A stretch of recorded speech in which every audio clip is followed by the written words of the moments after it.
क्या हम उस फैसले को चैलेंज कर सकते हैं जो भी वहाँ पे रिपोर्ट्स पेश की गई हैं? अगर उस मेडिकल को मान लिया जाए तो मेहदी साहब की शादी को हुए हैं 16 साल, अब वो शादी होगी गलत, इसका मतलब बच्ची नाजायज़ है। डॉक्टर तो ऐसे भी हैं कि उन्होंने कहा कि नवाज शरीफ के प्लेटलेट्स गिर गए और वो आज तक जनाब पूरे हैं।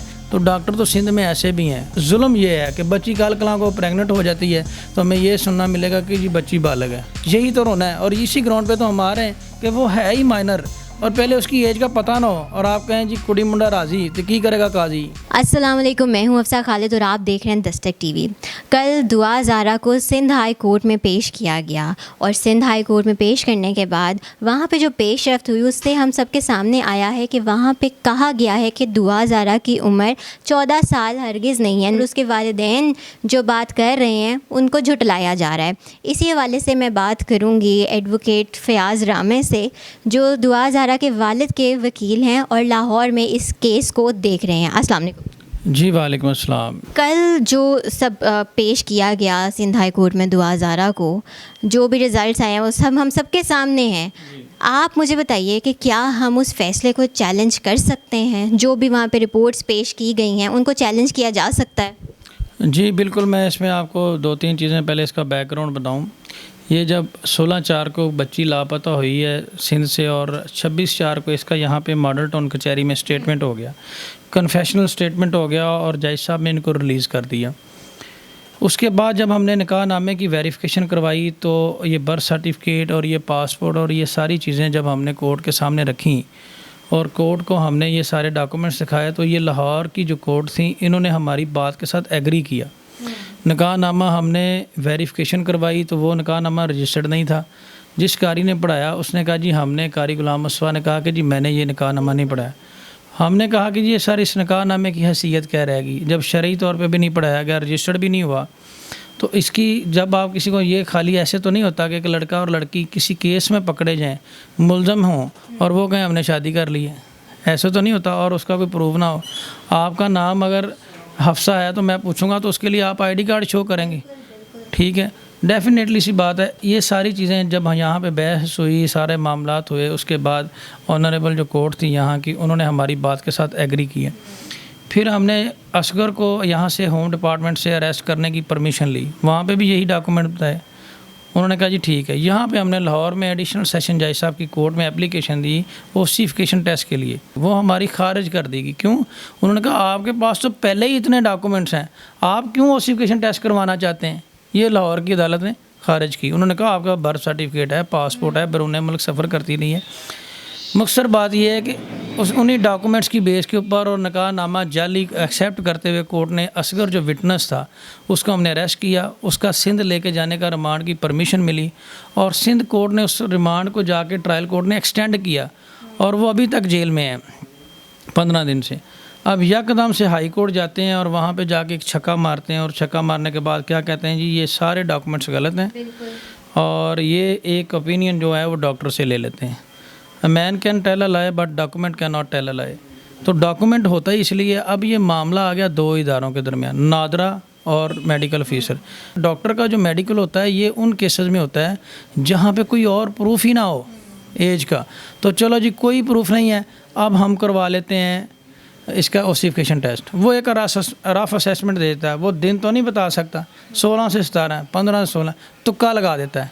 मेरे तुक्के के मुताबिक इतनी है, ये मैंने लॉ पढ़ा है, ये हड्डियाँ इतनी ग्रोथ कर चुकी हैं, कैल्शियम वगैरह का वो टेस्ट जो लेते हैं। अब किस्सा मुख्तसर है, ये जो रिपोर्ट हुई है वो एक डॉक्टर साहब, उसके लिए प्रॉपर कोर्ट से परमिशन लेनी पड़ती है और परमिशन लेने के बाद बोर्ड कॉन्स्टिट्यूट होता है, उसमें रेडियोलॉजी, ये डिफरेंट काइंड ऑफ जो होते हैं वो लोग, ऑर्थोपेडिक, ये सारे मौजूद होते हैं। एक्सरे डिपार्टमेंट का अलग होता है। अब वो जनाब एक रेडियोलॉजी डिपार्टमेंट का बंदा जो है वो पुलिस का ही बंदा है, डॉक्टर जो है उसने करके रिपोर्ट उसने की, साइन उसने किए, उसके बाद ये सील होती है, हाई कोर्ट का मैटर होता है। तो ये जनाब आपने कोर्ट में जा खोलनी होती है। उसने पहले ही जनाब मुलजमान को दे दी कि जो आपने मुझे कहा था मैंने रिपोर्ट बना दी, आप मीडिया पे दे दो कि आप जीत गए। वो 10 मिनट में ही पूरे पाकिस्तान में वायरल होगी और अगले 10 मिनट बाद ये आ गई कि जी हमने छक्का मार दिया, अब हमें कोर्ट जाने की भी ज़रूरत नहीं है, हमने रिज़ल्ट दे दिया। क्योंकि डॉक्टर साहब को रिज़ल्ट बनाने की बड़ी जल्दी थी और उनको रिज़ल्ट शो करने की बड़ी जल्दी थी। पहली बात। दूसरी बात इसमें यह है कि अगर उस मेडिकल को मान लिया जाए तो मेहदी साहब की शादी को हुए हैं 16 साल, 16.5 साल। अब वो शादी होगी गलत, इसका मतलब बच्ची नाजायज़ है। उस शादी की वीडियो मौजूद है और जहाँ पे बच्ची पैदा हुई है वहाँ पे जो डिलीवरी हुई है उस डिलीवरी के डॉक्यूमेंट्स मौजूद हैं हॉस्पिटल के, ठीक। अब वो सारे गलत हैं, ठीक है।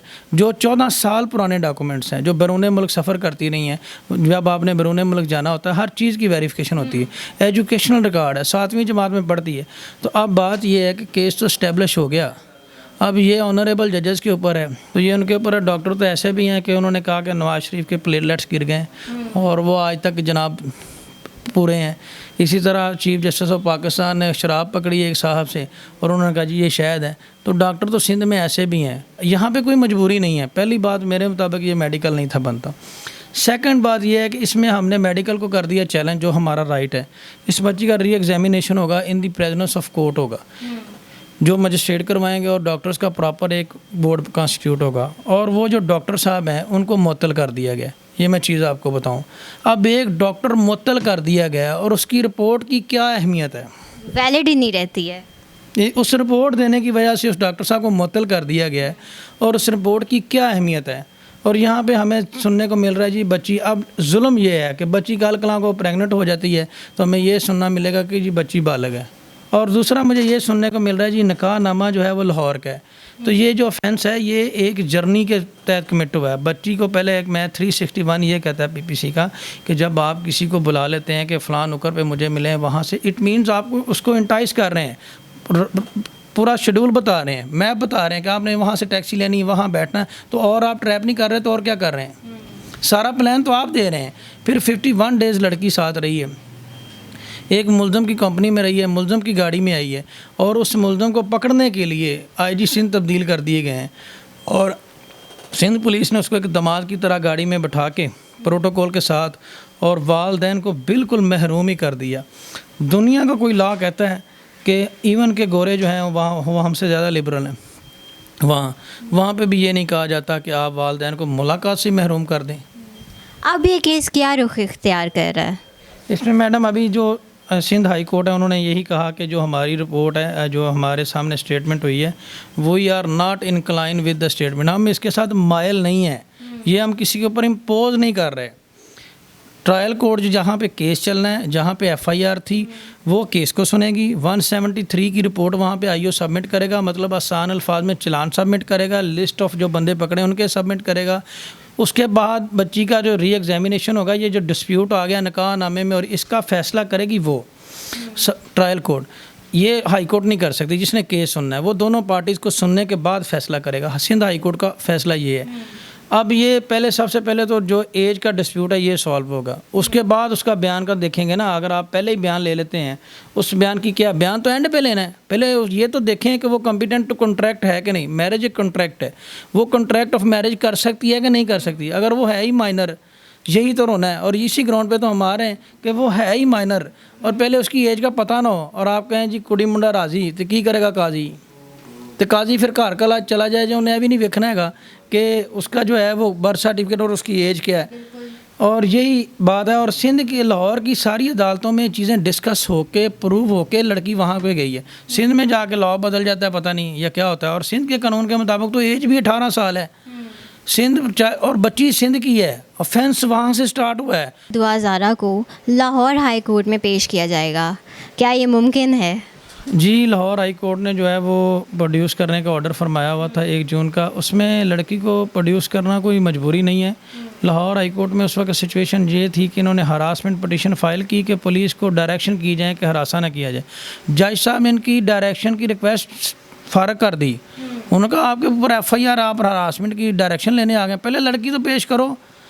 सिंध हाई कोर्ट तुम्हें ढूंढ रही है। उन्होंने सिंध हाई कोर्ट को असिस्ट करने के लिए यहाँ पे ये कहा था कि लड़की तो प्रोड्यूस करो। उस वक्त लड़की नहीं मिल रही थी, इस वजह से उस वक्त ये ऑर्डर किया गया था। अब लड़की सेम कॉम्पिटेंट कोर्ट में सिंध में पेश होगी, उन्होंने इसके ऊपर एक डिसीजन दे दिया, तो ये काबिल समात नहीं रही है यहाँ की रेट। अब यहाँ पे कुछ भी नहीं है, एफआईआर वहाँ पे है, ट्रायल कोर्ट ने वहाँ पे कॉग्निजेंस ले ली, वहाँ पे आज लड़की पेश हो रही है। मेडिकल डॉक्टर जो है वो मुअत्तल हो गया है। तो यहाँ पे एक कोर्ट के ऑर्डर को इम्प्लीमेंट करवाने के लिए लड़की को पेश किया जा सकता है। और मेरे ख्याल में ये जो रिट है ये ऑनरेबल कोर्ट खारिज कर देगी। ये सिर्फ है हरासमेंट तक। हरासमेंट तब होती है जब आपके ऊपर कोई FIR ना हो। अब हरासमेंट हुई है या नहीं हुई, इसको ऑनरेबल कोर्ट डिस्पोज ऑफ कर देगी। और लड़की को किडनैप हुआ या नहीं हुआ, ये ट्रायल कोर्ट ने फैसला करना है। ट्रायल कोर्ट है कराची में। अब लाहौर हाई कोर्ट जो है वो ट्रायल कोर्ट की पावर को ख़त्म तो नहीं कर सकती। हम इसको कभी ऐसा नहीं होने देंगे और जहाँ तक हो सका इस केस को हम फाइट करेंगे और हर फोरम जो है उसको हम दस्तखत देंगे। और मेरा मकसद भी यही है, जीत हार इंसान की एक अलग चीज़ होती है, ना ही हमने कोई उम्मीद हारी है, ना कोई ऐसी बात है। हम पॉजिटिव लोग हैं, इसमें फ़ाइट कर रहे हैं। और हर जो दरवाज़ा खटकाने का मकसद भी ये है कि शायद कि तेरे दिल में उतर जाए मेरी बात, कि शायद कोई बाज़ अमीर शख्स इस बात को समझ जाए कि ये एक बाप की इज़्ज़त का मामला है, ये जीत या हार का मामला नहीं। हमारे पास ऐसे कई केसेस आए, हम एक अच्छी लॉ फर्म में बैठे हैं, हमारे पास इतना वक्त नहीं है, लेकिन ये केस जो है ये एक माशरे की बेहतरी के लिए है।